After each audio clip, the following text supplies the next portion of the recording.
O que eu acho hoje interessante no Brasil é que nós temos uma coisa extremamente poderosa, que é as redes sociais, o celular, enfim, que está obrigando, de alguma forma, o brasileiro a ler e escrever. Lê no celular, escreve, eu diria até que uma coisa que me incomoda muito na educação brasileira, né?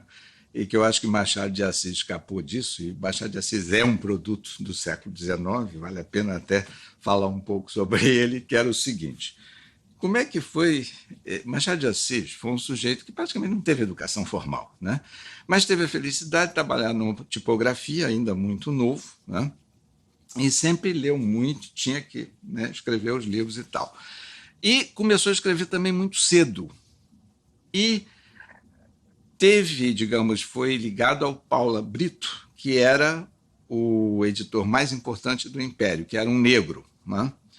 E essa livraria dele, tipografia, ela reunia no Rio de Janeiro a intelectualidade, tinha um ambiente de um debate intelectual muito intenso, muito vivo, né? E Machado de Assis se beneficiou imensamente disso. Então eu tive aqui na Firjan, numa reunião aqui do Mapa do Desenvolvimento do Estado do Rio de Janeiro, foi até uma reunião lá no Copacabana Palace, onde eu realmente falei, olha, esse país dá muita atenção à gramática e dá pouca atenção à leitura, interpretação de texto e redação. Aí tinha um vice-presidente, que eu não vou citar o nome, não, Gastão, você está exagerando, isso não, também não é isso. Falei, não é assim, né? Terminada a reunião, nós reunimos, teve lá um vinhozinho e tal, e a gente conversando para lá e para cá, aparece lá um advogado, que eu não conhecia, ele ia lá a uma reunião, né, de obras de arte lá lá no hotel, e não sei por que a conversa descambou para o Machado de Assis.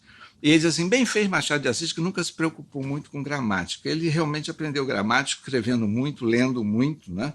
E realmente não se tornou apenas o maior escritor brasileiro, mas hoje reconhecido como um dos grandes escritores da humanidade. É muito importante dizer isso sobre Machado de Assis, que gente que só no Brasil não é. Ele hoje é uma figura, do ponto de vista, né, literário, reconhecido internacionalmente. E aí tem uma coisa interessante, né? Ainda esse lado dos debates que ele participou e tal, é uma coisa que outro dia, assistindo aquele seriado do Dr. House, é um comentário lateral, mas é interessante. Ele é sempre assim muito inquiridor, né? Enfim, e tem um momento em que tem uma paciente e ele olha para ela e diz assim, começa a fazer uma série de perguntas e ela responde de maneira muito arguta e precisa, né? Meio que quase debatendo com ele. Ele olha para ela em determinado momento, você fez parte, você foi líder do seu grupo de debate na high school, ou seja, no ginásio. Aí eu me dei conta, caramba, eu fiz ginásio, fiz colegial, não me lembro de grupo de debate nas escolas brasileiras, né? Ou seja, então, observe bem, o problema não é a colonização de A ou B, o problema está em práticas culturais que você às vezes deixa de ter. Essa questão, por exemplo, de trabalhar, né, textos, de redigir. Simone de Beauvoir tem uma frase que eu acho extremamente interessante, quando ela diz que escrever é um ofício que se aprende escrevendo. Uma das coisas que... Não, você tem que ler muito para escrever bem. Não, meu amigo, se você não praticar escrita, você jamais vai escrever bem. E escrever é um exercício em que você se obriga a pensar, né? Quando você está lendo, você de alguma forma está seguindo o pensamento de outrem, né? Mas quando você escreve, você é obrigado a botar a cachola para funcionar. E eu tenho, em algumas oportunidades, chamando a atenção que eu acho que o brasileiro não é uma pessoa treinado a pensar. Eu tenho um artigo no Estadão que é Pensar com Eficácia é Preciso, né? E esse artigo eu acho que eu consigo ilustrar bastante bem essa questão, né, de você trabalhar.